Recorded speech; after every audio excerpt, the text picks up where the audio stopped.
Hey, I'm Alex. I'm Ryan. And this is the Pucking Panthers podcast. Well, we don't give up. Bukestad's going to say that part. Take it away. One last time. One more time, baby. Welcome to the Pucking Panthers podcast, where we don't give a puck. All right, so we're halfway into February. We just beat the Calgary Flames in a shootout.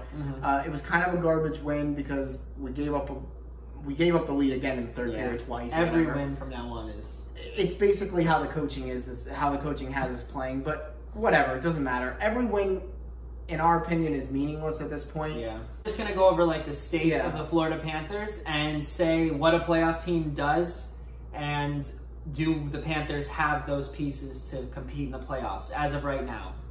Yeah, because there's things that other teams have that are consistent winning teams, and it's like I have 6 things. So. We need to have that. Yeah. You know what I mean? We have to have that, and do we have it? So the first thing is, do we have a number 1 center? I say yes, we do.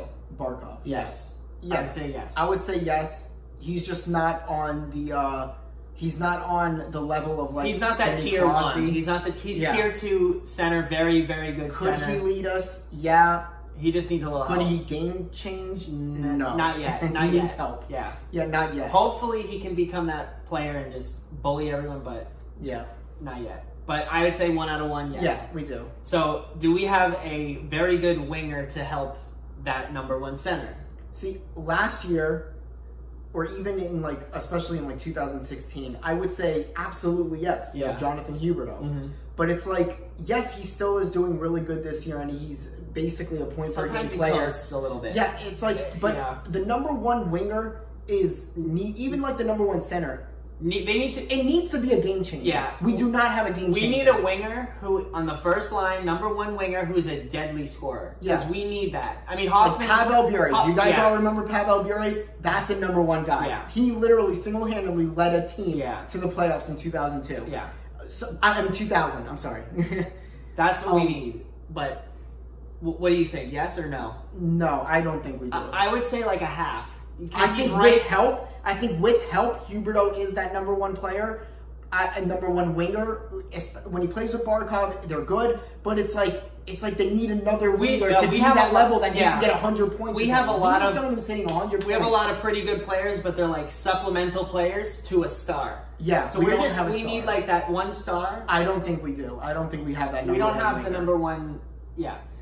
So that's. Well, I was gonna say we don't have that game changer number 1 elite player, like superstar. That's what we're missing too.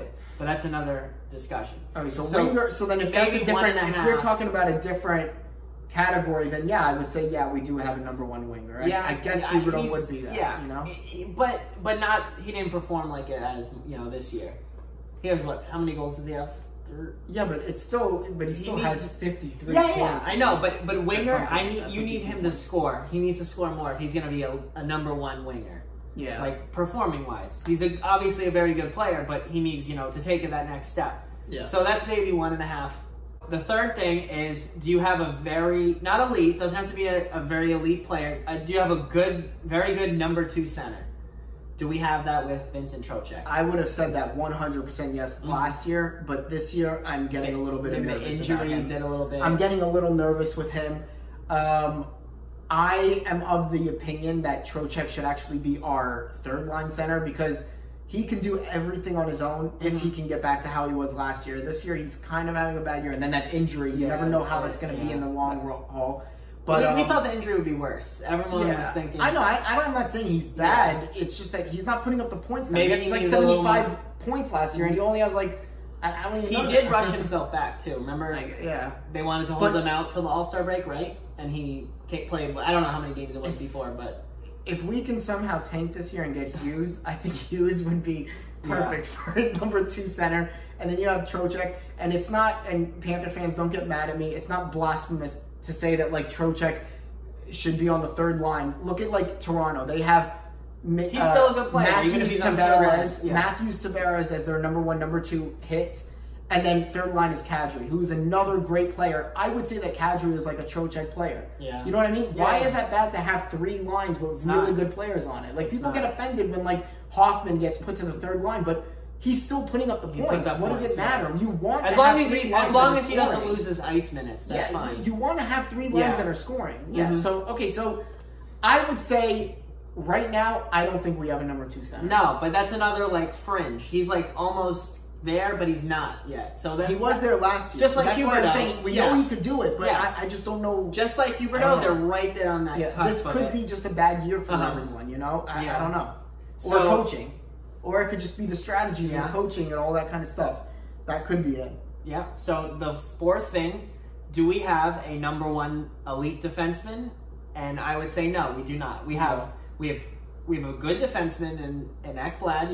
We picked a defenseman we picked a player first overall in a draft, and instantly you think about players like Crosby, you think about players like Ovechkin, and he had a great rookie season. You think about players like McKinnon. Give him that. He had a great rookie season. Ekblad was great his first 2 years, but he was sheltered a lot by Willie Mitchell and Brian Campbell. Brian Campbell the most in his first 2 years. Do you think Ekblad and Yandel play well together? Or should they be switched? That's a lot. I don't know. I don't think we really have any real defensemen like that can really defend, or we do, and the systems just suck. It's just shot. Yeah. I don't know. I don't even know the answer to that anymore. I don't know the answer. I like Yandel. I know, that's what I'm saying. Think about that. But it was the same coaches.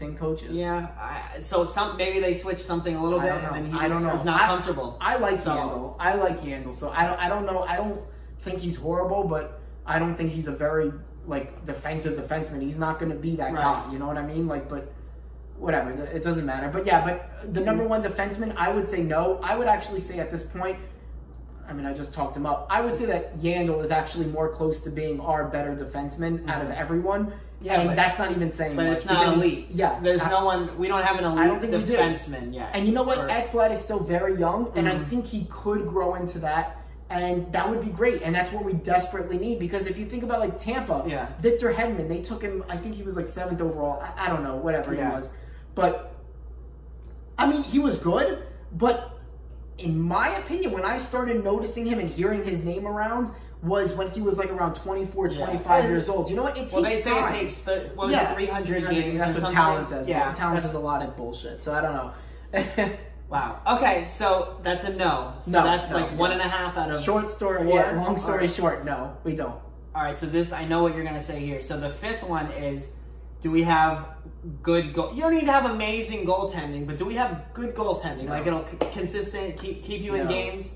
We don't. And Isles don't have... You can look at the Islanders, and I wouldn't say their goalies are elite, but they look elite. They look elite with their stats. Top of the league in the stats. That's something to do with coaching. I would say their defense. There's no way those are. Let's call out Capuano. Capuano sucks at defense. Coaching defense, because Islanders they were the last place team last year with goals against. Yeah. By a wide margin. And now they're this year, look at where they are. Top 3 in the league. I don't know what it is, but they're in first place in the Metropolitan. Yeah, right. So their defense it's just ridiculous how that changed. And their goalie stats are amazing because of the systems. Goalies, well, we saw one of them in the playoffs. Could this a little bit? Could this be? I don't know. So, I don't know. So I would say no. Again, we have Luongo, who's obviously going to retire this year or next year. Goalies, 100%. And then Reimer is not anywhere close to is not a starter. He's a leader. He's a backup. He's a clear backup. And that's not going to win you games. Or it'll win you games. It's not going to win you the playoffs. And it's not even going to get you to not going to get you there. Sorry. Remember our first video when we said that when I said that we could probably make it and I think Reimer could be good? You probably said that. So, I'm always so optimistic at the beginning of the year. So, remember when that fan told them, we'll keep this short, but remember when the fan whatever that event was with the new coach Bugner, he's coming in. So they asked him questions and he said, I had Reimer out in San Jose. And obviously, I'm not going to rip Luongo. Luongo's great. He's the best franchise player ever, right? So, he should, that's a different discussion, but no one else should have their jersey retired. Aging. That's what it is. Yeah, he's aging, retired, and he's not a starter. He needs to retire. That's it. It's the truth. So why not play Mountain Ball? Why not give him 7 games, 8 games, 9 games this year, and see what he does before you sign Bobrovsky to 8 years. If we're really going after Bobrovsky, plus million, 50 something, we don't know plus million, whatever it's going to be. We're not even giving Montembeault a chance. Give him a chance. I can bring up another team, Philadelphia Flyers. Yeah. They were nothing this year. They're horrible. They bring up Carter Hart, their #1 goalie prospect, and he's stealing games left and right for them. They went on like a 7 or 8 game winning streak. It's like, why are we going to sit here and just say like, oh, and listen, I am for signing Bobrovsky. I like Bobrovsky. I think we need a #1 goalie. I would like to see first, though, is Montembeault back. Yeah. Can Montembeault steal games? Let's see what he has in the NHL. Let's get Reimer out of here any way we can because we're not moving Luongo on that contract and his age. He's going to retire soon. So if Montembeault, if he becomes that, it doesn't have to be amazing. If he plays solid and he can hold his own there's no this reason year, for us to waste money on Bobrovsky. why waste $8 million? Exactly. You save millions of dollars on your salary cap, and then you could put it towards a defenseman, maybe. Yeah, why don't we give him a shot? Need. Why don't we give him a shot? We're throwing Reimer out there for no reason. And another thing, Borgstrom against Calgary got 8 minutes. When Borgstrom should be playing 15 minutes if he's your #1 prospect and you want him to grow. Don't sit him on the bench most of the game. Don't sit him in the press box. You have players like McGinn, Sheehan, Brassard, Haley. All these players are playing. Are vets. There's just no reason for them There's to just no sell future. off. Listen, the season's over. I don't know what Bogner's playing for right now. I guess he's playing for his job or not because his job is safe as hell, everyone is saying, for whatever reason. But, I mean, at this point, unless it's a miracle, I don't know. I love to believe in this team, but it's so far gone right now. We're so far away from a spot. Yeah. Unless there's a miracle and a huge 10-game winning streak right now, I just don't see how the hell it's ever going to happen with the playoffs. It's time to sell off. You just got Brassard. I don't know why he's still on the team. Yeah, he should have been gone for a second round. Literally, or third round pick right already. after we got him, there were reports that they're trying to trade him right away, and we didn't yet. I mean, the trade just deadline. Anything at this the trade deadline. We'll make a video for the trade deadline because I'm pretty sure our name is going to be in there a lot. But I'm really interested to see what we do. I'm nervous a little bit, but Brassard shouldn't have been here. So talking about Brassard and all them, let's do number 6, which the last thing I think you need. You don't need crazy amount, but you need some depth. Yeah. Do we have depth? And that's the we never have. Never have depth. I would say that's 0%. 2012 playoffs is why we lost because we have no depth. Yeah, we have no depth. 2016 playoffs, why we lost is because we have no depth, and Trocheck was stripped. Okay, 2 out of 6. But then again, if anyone's still watching this video this far, we'll cut it and not mad about what we're saying. In other years, if you asked me these same questions in 2016, I would have probably said yes on every single one of these. If you even asked me these questions last year after the All-Star break when we went on that amazing run and went like 23, and I thought they finally clicked it. Bogner's great. He got the systems working. These players are great. They know what they're doing. This is it. Like, this is the team that we've been promised for 2 years now since Rowe killed us. 2? Or how about 8? For the blueprint. Well, Rowe. I'm talking about since Rowe. I'm talking about since after 2016 when Rowe blew it up and the owners blew it up. It's a big blueprint. But but I mean, you can argue and say that the blueprint was finally completed in 2016 and we had that team, and then it was all blown up by the owners. Yeah. But who knows? Whatever. That could have been a fluke year too. Who knows? Yeah. But I'd rather 100% have a fluke year like that than this. Yeah, have a fluke year every year. Please have 2 fluke years in a row. Please. But that's why I call it a fluke, because it only happens 1 year. If we made the playoffs 2 years in a row, no one would ever talk about our attendance. This fan base, I don't even understand. I don't think you understand what this fan base would be like. Like, everyone would just be, the morale would be insane because everyone would be so happy. That's all we want. We're not asking for 3 Stanley Cups in a row. We're not asking for 2 Stanley Cups in a row. We're asking for playoffs, miss a year out of 5, win the cup once win the cup once, and then we're happy. We need to do that. We're going to relocate. But the problem is, we want to win the cup, but we got to make the playoffs first. Yeah, that's a whole different animal once you get into the playoffs. That's a whole different ball game. And these players are now starting to enter their prime. And they don't even have... It doesn't matter. These players are now starting to hit their prime. And think about this.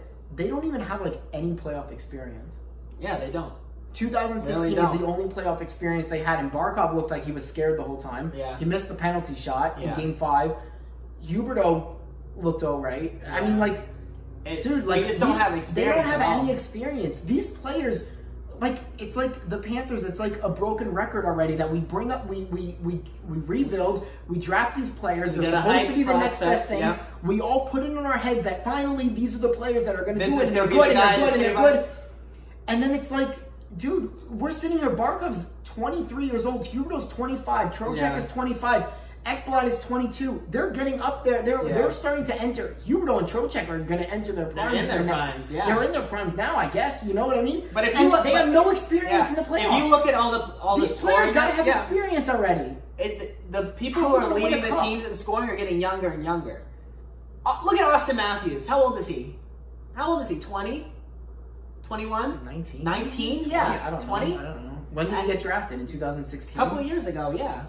So, I mean, I don't know if it's an age excuse because all these other young players are coming in the league and just destroying it. I know. And we don't have that yet. That could be scouting. Yeah. I don't know. Maybe we really The are thing drafting is, the though, right players. if Tippett, Borgstrom, and Monteball can play next year and all are just average contributors, we should be a playoff team if you add them to Barkov, whoever's here. You know, we don't know who's going to be here. Dadonov. Well, I mean, even if we get Bobrovsky and Panarin, which people are saying, I mean, this could be in another video where we talk Yeah. about All right, let's just show you. Yeah.